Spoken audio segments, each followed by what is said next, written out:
happening, everybody? Thanks for joining us here at the Level Down Podcast. This is the first episode of 2026. I'm Devin. That's Del. How are you doing today? Dragon. But Happy New Year, everybody. I'm alive when that's something, I guess. Another one in the books. Another one in the books. Got it. This is 2026. 2026. It's been... Who would have thought? Not me. This number don't feel real. No, we've, knocking them down. A year passes, then another year passes. Makes me nervous. A little bit. Yeah. Little bit. Not gonna lie. A little bit. Each passing year is a little bit more worry involved. Yeah. Got me, I don't know what it got me thinking. But it ain't good. Yeah, no, I mean, yeah, like I'm not even optimistic. I just got nothing. I'm just gonna fly by the seat of my pants and see what happens. Yeah, play it by ear. Yeah, that's it. Yeah, Play it by 2026. Play it by ear. That's the tagline. Yes, the tagline. So this episode is a chill. We're gonna be an actual show today. First time ever. So we tried something new for the new year. Yeah, why not? I wrote a whole script. Oof, whoa. Look at that. It's 2,000 words. Damn. Damn. I got bored. So, because I'm watching Brooklyn Nine-Nine. Okay. And funny show. I just start writing. I forgot how easy it is for me to write. Just start jotting stuff down. So, it's going to be a little, I don't know. We'll see. This episode is going to be the 2025 gaming recap and our 2026 expectations. Today we're going to be breaking down everything that mattered in gaming in 2025 and looking ahead into what 2026 could bring. From like massive releases, surprises, hits, studio closures, delays, industry shakeups. Man, 2025 was one of the most unpredictable year in gaming. Yes. Gaming, yes. It was... There was some other shit that happened, but, we it ain't got to do with us. Yeah. Well, even 2026 started off crazy. It did. I'm going to say it. We had a president kidnapped another president. Which is a little wild. Wild. I don't think I've ever heard of anything like that. Yeah, it's a little wild. A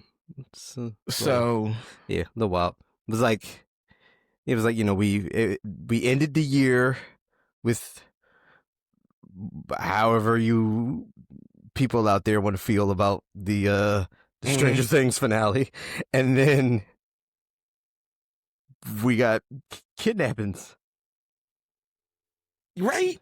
It's a smorgasbord. It's like it was not like we got TV shows. Bingo card already just stamping out.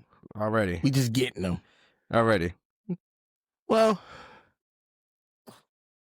biggest gaming stories of 2025 hit us with layoffs and studio closures across all industries. Like, while there was like no official count, hundreds of gaming studios faced closures or significant shutdowns in 2025 with, like, that I know of like 25 studios that just are gone. Ridiculous. And you got your big namers, your Microsoft, your Warner Brothers, your EA, along with many other smaller studios. They saw massive layoffs and studio closures. They told it as company restructured, canceled project, shift focus. Yeah, it's always a restructuring or, a reimagining, or we're trying to create a new opportunity or trying to, create a new way for the company's growth. But that growth always means the deduction of people's jobs. Right? Now, 2025 wasn't as bad as 2024, but a lot of people lost their jobs. Which is never good. Now, like thinking back, I think that's what I never wanted to get into, like the gaming space or like technology, like computer programming and codes and stuff like that. Not as a job. Yeah, no. You've been contributing, for years on something, and then you just go to work one day and it's like, oh yeah, you don't work here anymore. You don't work here no more. You're like, wait, what? Like, And then a lot of studios are on the West Coast. Mm. I don't bang with the West Coast. Then you gotta figure, a large majority of these people, they relocate, they go, they move west, and then they start this life, and it gets completely uprooted because now you got nothing. Or like you make a game and then it flops. Mm. And then your boss is like, oh, Yeah, y'all all fired. Yeah, this studio's gone. We're done. Yeah, we're just gonna throw the whole thing away. That's wild, man. Yeah, forget all the other projects you were still working on. This is gone. It's over. Your dream is just out the window. Gone. Not even with the delays. Not with the delays. Not even with the layoffs. We had major delays, pushing AAA titles into 2026 and Beyond. Yeah. What was it? GTA 6 is now November 19th of this year. For now, it's still not. Listen, it's not coming out. That game will never come out. It's never coming out. I'm thinking we're going to get a 2027 release of GTA 6, and it's going to be beta. Yeah, it's going to be beta. It's not even going to be. Yeah, it's not even whatever version we're going to get. It's not done. No. But they got to see. They got a lot that they have to. The bar is set really high. Very, very, with very, GTA 6. Very high. Yeah. And the delays just kind of are don't help matters either, because you set the bar super high and you keep delaying the game, which raises the bar even more, because now people are like, well, if you're going to keep delaying this game, it better be everything you said it is times 1,000, because why you keep delaying it? You're delaying it because, you want to fix this, fix that. So it better be the greatest game to ever come out when it comes, like on launch. If we waited this long, at launch, this game should be the greatest game ever created. It's not going to be. And it won't be. Nothing will ever be. And the thing is this, I'm okay with it. Like, you know what I mean? At this point, I don't even care about GTA 6.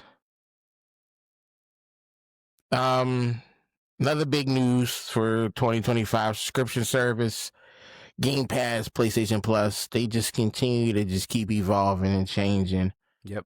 Price increases depending on how, people feel how they want to feel about those as well, which is a real thing.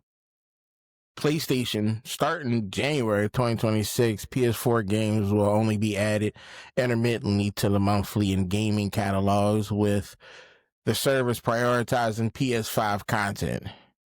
About time. Yeah.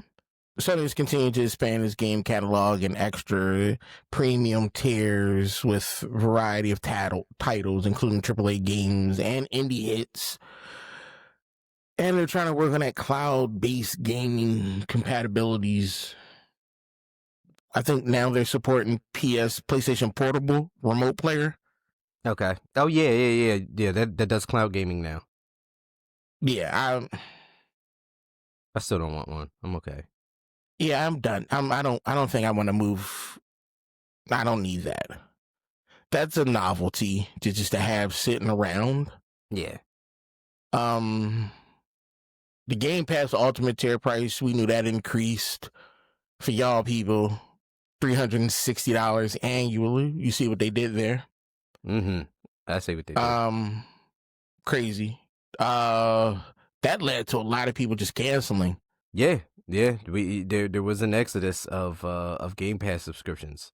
People were like, yeah, no, I'm out. I'm not gonna. A lot of people didn't want to pay for this subscription to begin with, especially those on the Ultimate tier, which is where you might, if you're gonna do Game Pass, you might as well do Ultimate tier.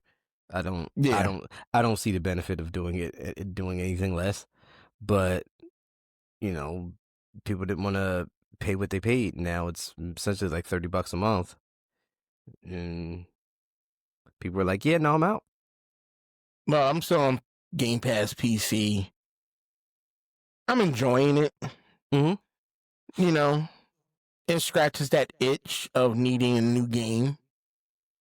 There's plenty to choose from, a lot of variety. But at a core of Xbox strategy remains the same. Inclusivity. They want all titles on all platforms. Yep. They want everybody to play everywhere. Simple as that. They don't care. And I think Xbox kind of won with that. They're out there telling people like, yo, we don't care what system console you play on. Are you playing our stuff? Mm-hmm. That's all that matters. Yep. And as soon as PlayStation gets on that same board, I think the industry will blow up. Yeah. You get Xbox and PlayStation just sharing games. Yeah. That would be, there is a roundabout way with the, with the whole Steam on Xbox situation. Yeah. So you can, essentially you can play the PlayStation games that they have offered that are on for PC, which is the library for that is increasing. So kudos to Sony for that, at least. But if they get it right, the port's usually trash. Yeah, there's that. But there's ways, even though it's not Sony saying, hey, we want you to play our games everywhere, because they're not saying that, but you can, in a sense. Yeah, and it's gonna look good. It looks good for everybody. Now we know Nintendo's not gonna jump on that because it's Nintendo. It's Nintendo. Yeah, they don't care shit about you. Enough major thing that happened in 2025 was live service fatigue. This became a real issue for players. Due to the combination of monetization pressures, overwhelming time commitments, market saturation, inconsistent content quality, this led players to burnout and a shift towards single-player experience and many high-profile game failures. Live service does destroy a lot of games. It does. The initial attraction for a new game is there. Once you get it, once people have time with it, and then once, you start seeing all the monetization aspects and all that, it just beats you over the head with it over and over and over again, and where you just kind of just want to sit and play a game, and you're just constantly bombarded with everything else, and it's just like, all right, dude, come on, like, I can't, like, can I just play like something? Yeah, can I just play something simple? Can I just turn a game on, play it, not have to worry about all the extra stuff? Which is this is why indie games are are very popular. You just can plug in a game, play it, I don't have to worry about having to constantly be asked to buy something else, or it's. And that brings us to the next point. Indie games once again outperformed expectations in 2025. They just completely dominate. They're dominating the scene. Mm-hmm. Like, I think that indie games are blowing up and becoming our new AAA games is the independent nature of these studios allow creators to be more, they give more artistic freedom, resulting in a game that feels more alive, more deliberate than these big budget titles. And they don't have shareholders, right, nickel and diming them up big butt to put something out. Like these teams, these small teams can focus on purely creating engaging, fun games that the audience, us, the players, want to actually play. Yeah, this is true. I, you know, 2025 wasn't just about games. It was about all the states of the industries, despite incredible releases, instability behind scenes, like all this stuff remains a huge, big talking point. And it's going to go into 2026. Like these issues that happened in 2025 will be the same issues in 2026. True. We're not going to be able to get around a lot of this stuff. And I think 2026 is going to be a big year for indie gaming, but we'll get that down the line. 2025 brought us some great games. And we gotta give props to yes, Expedition 33 and all that, game of the year, great. But in 2025 brought games like Arc Raiders. Yeah, this game is dominating on Steam. It is. This game is big. There are plenty of people that are, just taking a liking and just got locked in, so to speak, in this game. Yeah, I'm going to have a block of time set aside just for Arc Raiders. Okay, yeah, I'm on the fence still. My my cousin has been going through the family on a recruitment mission, trying to get people, trying to recruit us for it. So I'm like, I'm interested. So, and we also can't forget about, as much as I can't stand Assassin's Creed's model, Assassin's Creed Shadows was, I feel like blockbuster sales, like people's on it. Yeah, I feel like that franchise is always going to do something. They're probably not going to, every time out, they're not going to shatter all the ceilings, but they're, they put out good, consistent games. Yeah. Yep. And now, mind you, I think these games are completely stupid. But that's just me. They will sell. Like the Assassin's Creed franchise is one of those that, once a game comes out, it's people are playing them. Mario Kart World, that joint just launched. Open world Mario Kart racing on the Nintendo Switch 2. I thought about it. And then I was like, no, I don't want to drive. Yeah, driving's not you're not no. Yeah. We got Mario Kart 8 for the Switch. It's a fun game. I usually get like second, third place. Okay. But I still don't like it. No? No. It's fun. I don't want to drive. So frustrating. It's fun. It's the, playing online is always fun. Like that stuff is, that's. I don't want to cut some little kid out for throwing a shell at me. You know what I mean? It's part of the fun. And that's what it's going to get to. I'm going to call you everything but a child of God for taking the lead. So I'm going to avoid it. Greatest game of 2025, Doom the Dark Ages. Yeah, you were all in. I don't care what nobody say. Doom was a massively fun game. Yes. Man, like that's a game you could play. Like it's a game you can just turn it on and go. Yep. That's it. Turn it on, go. You want to release some stress? You want to... There it is. You want some gore? Got it. Done. Now, Doom the Dark Ages be great. They had a little multiplayer. Can you imagine 2 teams of 5 or 6 Doomslayers just... Oh, yeah. You can having at it? Make your own Doomslayer. Like a PvPvE type thing? Yeah, you're gonna need a full Doom bad guys in the map. Mm-hmm. So you got to contend with them. Plus another team coming at you. Like Halo. Yeah.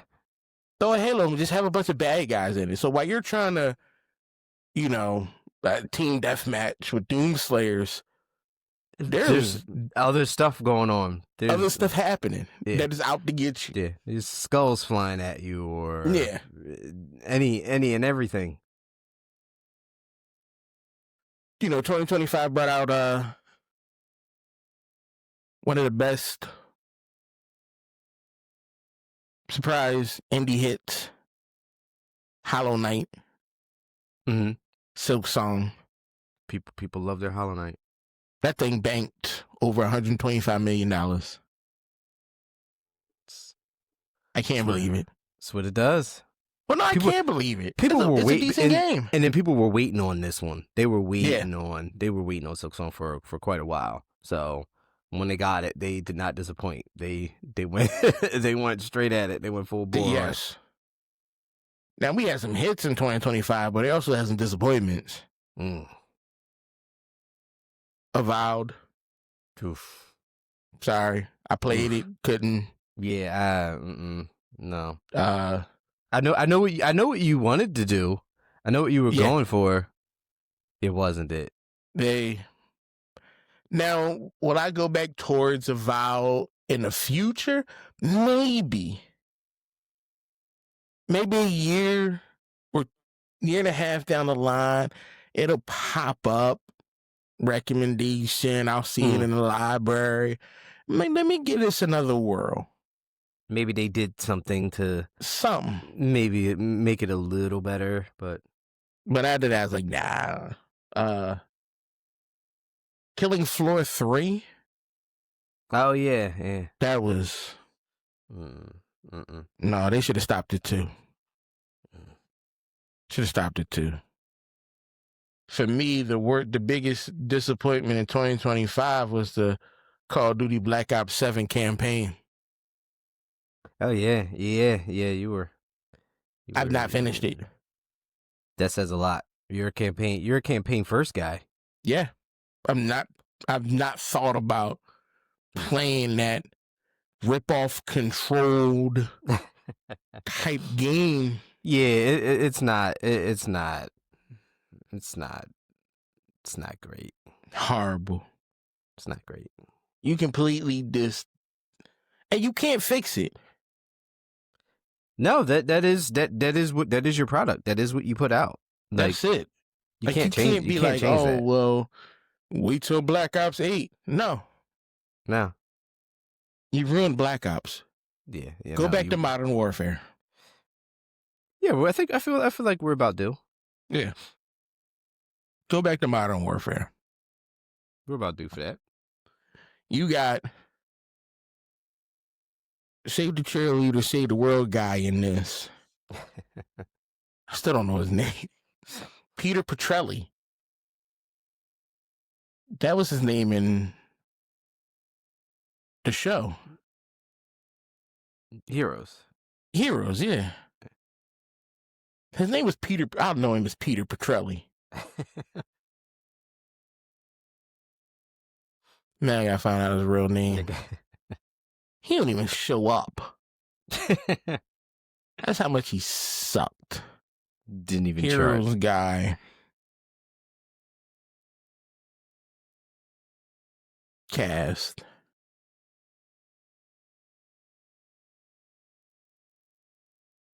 Yeah, his name was Peter Petrelli. His name is Milo Ventimiglia. Yes. Your name is Milo. Kick rocks. Destroyed Call of Duty. Yeah, wasn't the best. Because they ain't had no powers. I think that's what it was. He couldn't absorb nobody's powers. Yeah. You playing David Mason. And you just...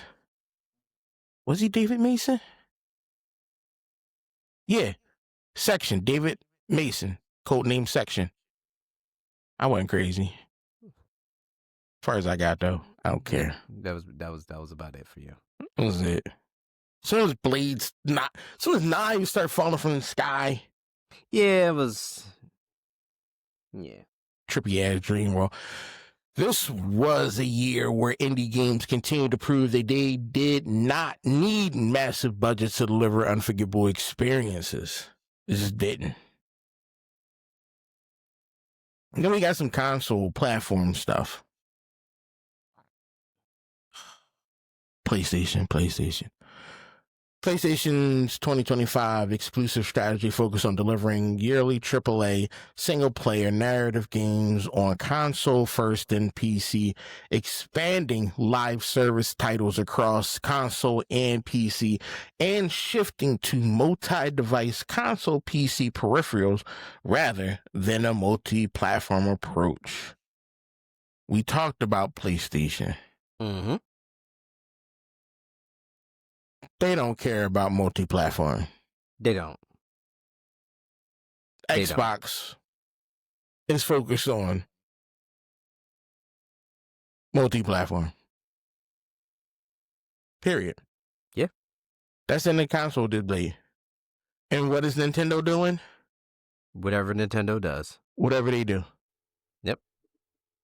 There's no strategy. Not worried about what everybody else is doing. Right? They like, we're Nintendo. Yeah, we don't care.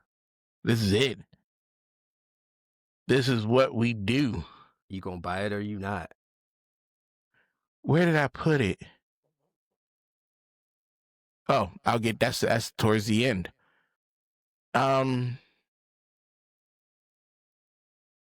Just taking a brick pause, people. This is not going to be a long episode because Dell had to work. He needs to get out of here.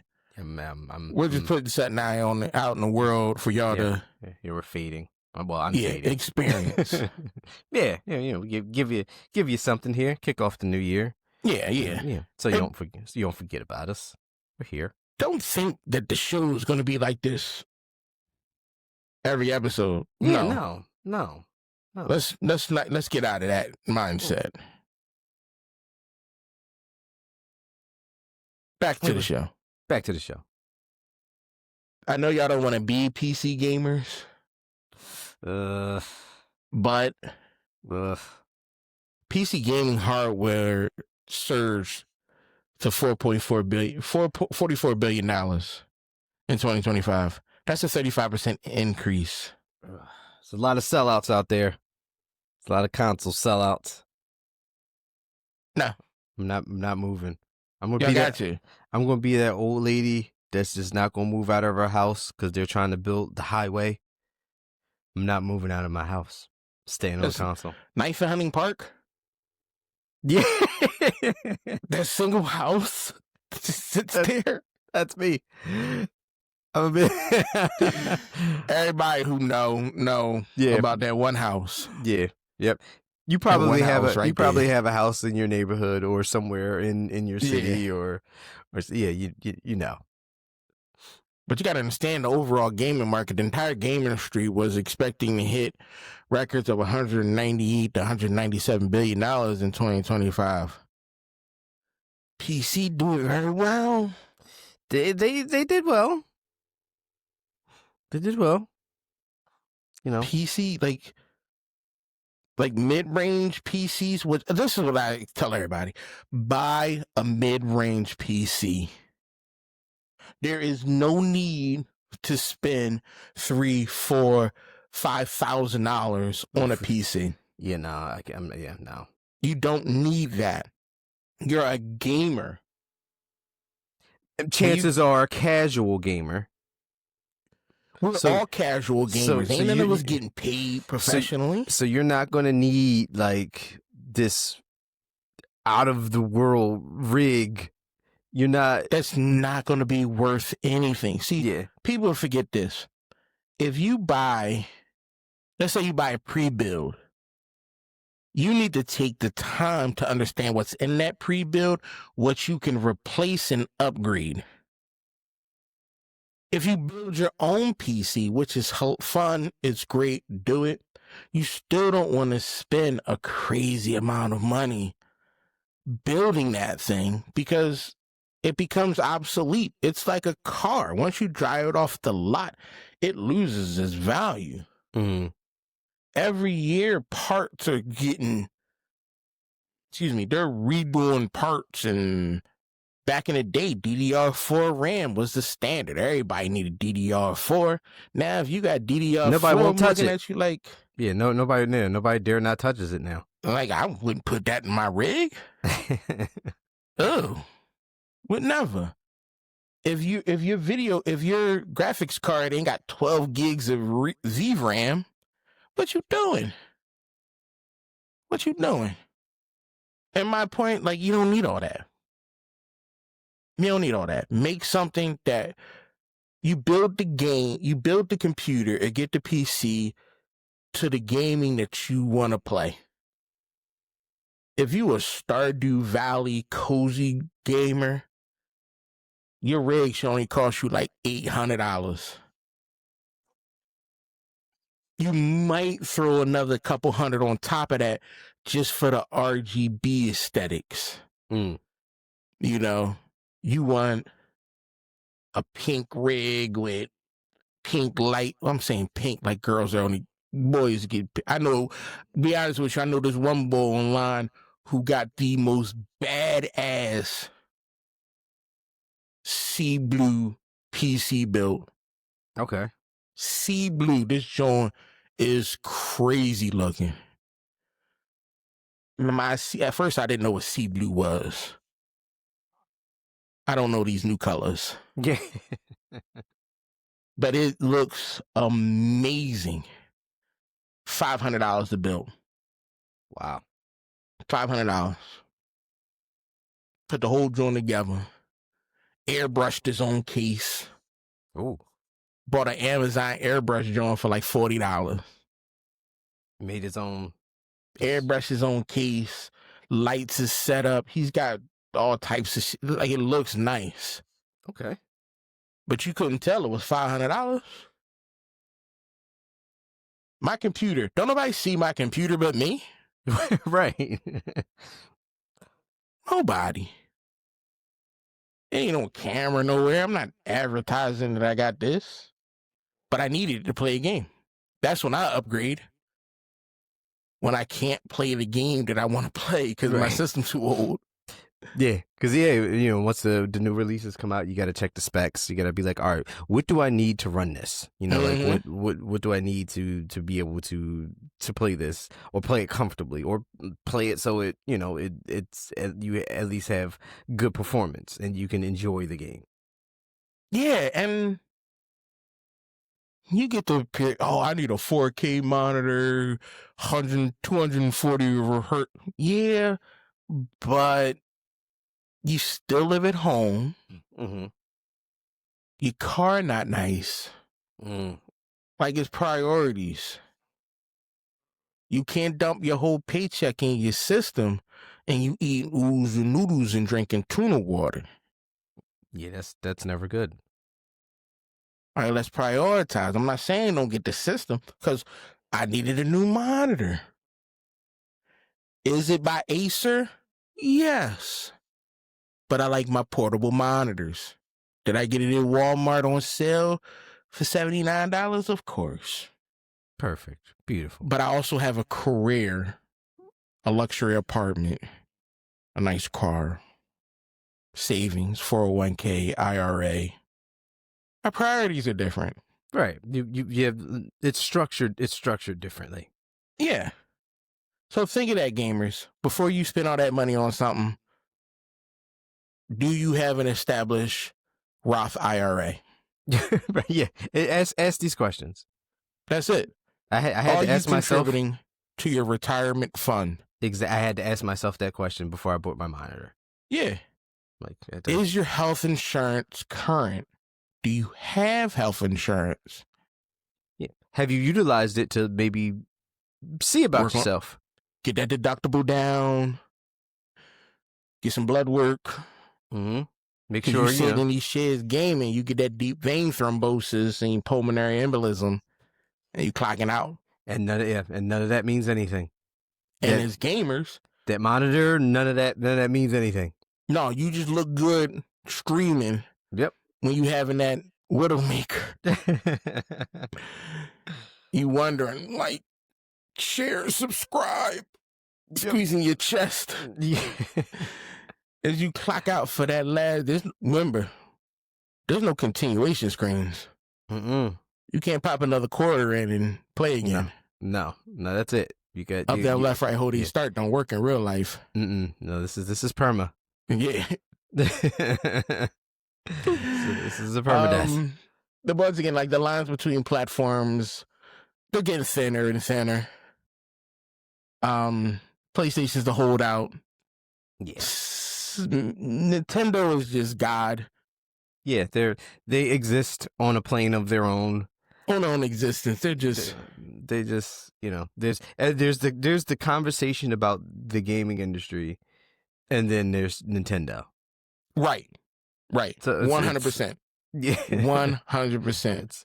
There's this Me PC. and my daughter was fighting over not Stardew Valley, over Animal Crossing last night. Oh boy. Because she wants me to get stuff for her and makes it, because I'm grinding. How long have I had this thing? Couple weeks. A little bit before Christmas. Museum's all done? Almost. Okay. Well, I got first off, I'm about my art. So my museum art is right. And I got art outside my crib. None of that counterfeit stuff. No. Counterfeit stuff get trashed. I don't even want that. Real artwork in my crib, outside my house. I got gold roses lined up. Money trees surrounding my house. You walk in my house, I got gold furniture. I only wear a royal crown and a royal robe. I might switch to the 24 karat gold armor if I'm feeling frisky that day. Maybe. I got luxury cars. I got $45 million in bells in the bank. Just sitting there. Doing work. Turnip game? Crazy. Oh, yeah. My head scheming and going out different islands. We negotiating prices. Sunday mornings are big business. Yeah. Come on, I already put my work in. Yeah, Sunday mornings, big business in turnip game. I'm out here investing. And I had to give her some money. I had to give her 10 mil. Because she was running low on funds. Had to get her house upgraded. I got you. I'll pay for your bridges. Yeah, take care of it. Got you. I'll be out there wilding out on Animal Crossing. I'm going to play again when I get done this. So, 2025 brought some big disappointments and controversies. Overhyped releases. We had a few. Live service shutdown. Monetization backlashes. Mm-hmm. Broken launches and patches. What are we going to do about it? That seems to be the standard of gaming for years now. Is just, you're going to get, no matter how dressed up the trailers are, or any betas or any demos or anything like that, like, you're still, chances are a very high percentage that you're going to get a unpolished thing when I blame it on the downloads. Yeah. When you got a cartridge, it had to be right. It was done. It had to be right. The game was done. There was no issues. Yeah. You put that cartridge in, you kept it moving. Yeah. No, we'll meet this deadline and then we'll fix it. We'll fix it later. Yeah. If they get around to fixing it. Then or when they got to fix it, but break something else. Right? But then when we moved to CDs, we still had quality games. They were done. Mm-hmm. Every once in a blue, like glitches in CD games, they were part of the game. Like, oh, look, you see this cool glitch? Yep. You worked around it. They became part of the game. That became part of the experience. Yeah. And then they started putting, oh, you put the game in and you got to update. Now, you put the game in, you got to download the game and then download the update. Yep. That's where everything multiple gigs. For multiple gigs on end. Didn't I text you about, what did I text you about? Was it worth it? Oh, yeah, Mortal Kombat. Mortal Kombat 1. Yeah. 135 gigs. Yeah, you were trying to figure out if it was worth it. It's Mortal Kombat. Right. What about Mortal Kombat says 135 gigs? And then I only get like 6 characters.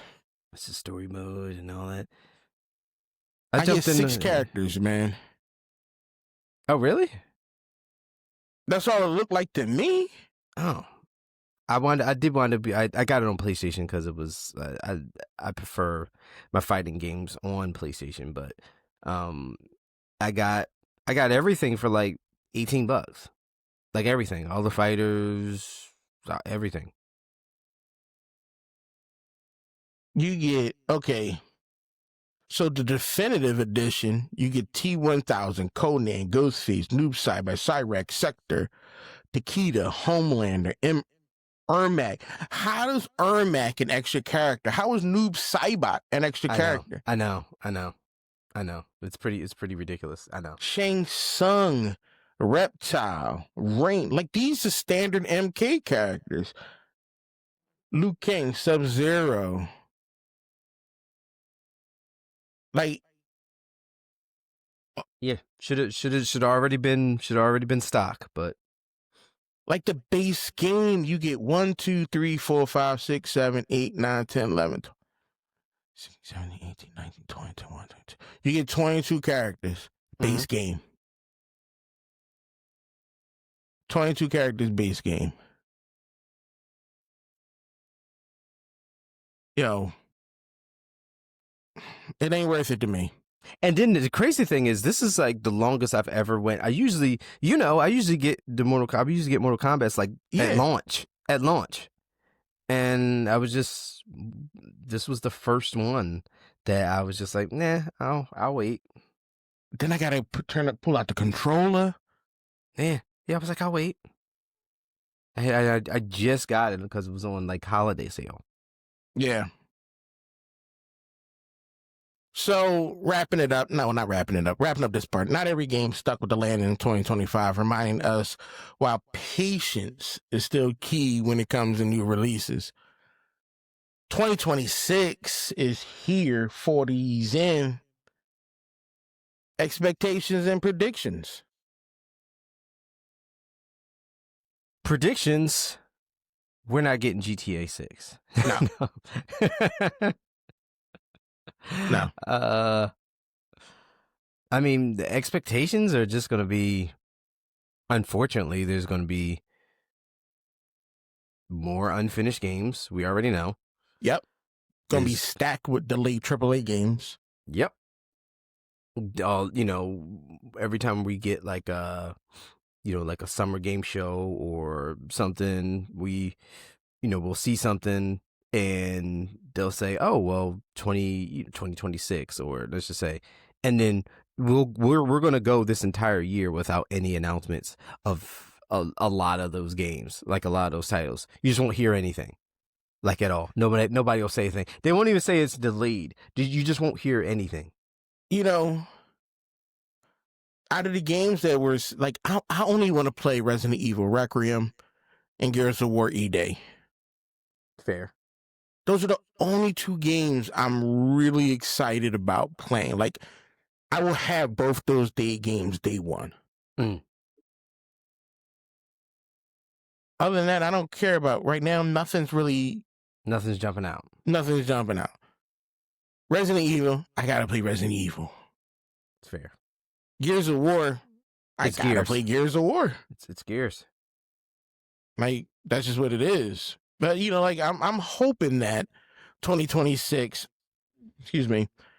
brings fewer live service games and more polished, not even polished single player games, just single player games. Yeah, we're going by the wayside. I mean, and there are some hits, like we just talked about how popular Arc Raiders is and things like that. But like the actual single player, linear story driven, just immersive gaming experiences that you don't have to. Oh yeah, I gotta wait and see which one of my friends are on so we can play this or whatever like that. Like like play something for you, and that's where a lot of the good indie titles come in, because a lot of them are confined stories that are story experiences just for you, like just a video game for you to play. And then I'm hoping that we get more cross-platform. Yes, that should be, at this point, should be standard. Yeah. At this point, if you're not offering cross platform for your multiplayer games, if you're not offering cross play through PC, PlayStation, Xbox, I know sometimes it comes down to whether or not what console company wants to play nice with others, but that should be that should be a standard. We shouldn't be waiting for cross play patches or anything like that. Like this should be a thing. Correct. So I'm gonna tell everybody, I got the new story. You know why Switch 2 came out last year? That's not their new console. It's not. The Switch 2 is not the new console. Everybody thought, but it's not. That's a prototype. Switch TV with a detachable switch. Switch TV. That's what they working on. An entire 50-inch OLED Nintendo Switch in your living room, integrated cameras and controllers with a detachable switch that you can carry around with you.